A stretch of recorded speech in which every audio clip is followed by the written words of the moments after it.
Horizon Cosmologique.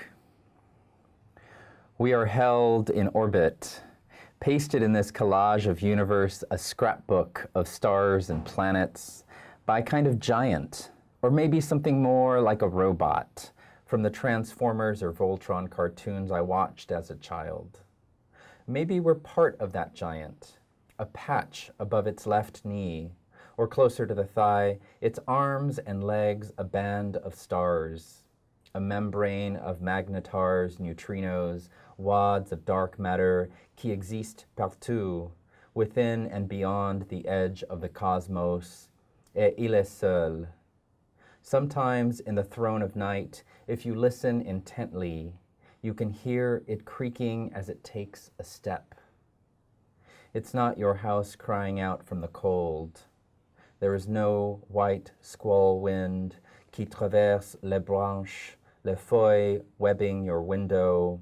Venez à l'arrêt. Look away and close your eyes, falling into a nebula of sleep.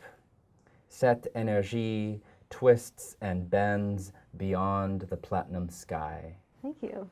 It's beautiful. Horizon Cosmologique. There's a French influence in this poem. You use a lot of French vocabulary, and I couldn't place it exactly, and I was wondering, does that come from another author, another piece, or is it part of the whimsy of the poem? It's mostly part of the poem. Yeah. I was really interested in trying to capture very whimsical, I think it's a good way to describe, tone, and I was really interested in the idea of something surreal that exists within, that we exist within or exists around us. And I thought the best way to do that is to incorporate maybe the French language. Would you say it's a nod to the French surrealists? Yeah. Absolutely. Yeah. Who of the French surrealists would you say that you are drawn to? All of them, or is there one in particular, Mallarmé or? Apollinaire stands out. Breton. While I'm not a scholar of French surrealism by any means, I think that their impact, especially on Spanish language poets of the late 19th and early 20th century, is something that I'm drawn to. And that's how I connected to them. That's how I discovered them. And I was really interested in finding a way to make that nod. And I thought, why not use a little bit of French? Yeah.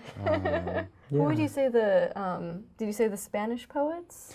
Spanish poets. Who would you say the conduit was? There's this really great collection called Roots and Wings. It's a collection of Spanish poets published in the mid-20th century, but it's an anthology of Spanish language poets from the mid-19th century to the mid-20th century. And Vicente Alexander is certainly a poet that I admire. Okay. Yeah, the early 20th century Spanish poets, I think, did really great things with images and surrealist influence. The Generation of 27, which is a collection of poets that includes Lorca.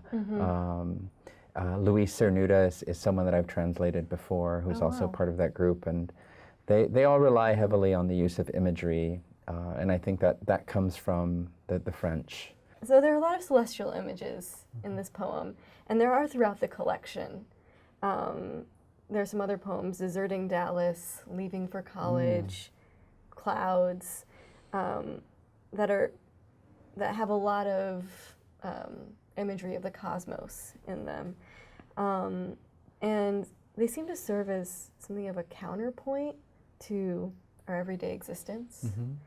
And I was wondering, what were you drawn to when it came to the cosmos? Was there something specific? Do you have a background in astronomy or cosmology, or? Not necessarily. Before I was going to be a writer, I was going to study physics, and I'm really interested in the nature of things, and I often think of our daily life as being quite horrific.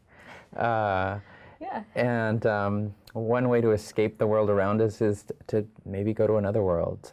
And so while I was writing this collection, I think I imagined other worlds and as means to escape certain memories. Yeah. So I think that's what draws me to. I feel like that's something we can all relate to. Absolutely. Yeah.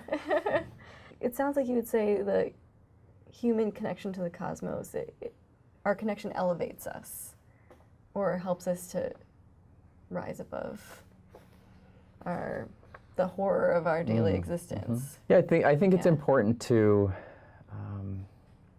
make connections to others, I think, who are aware of the horrific existence.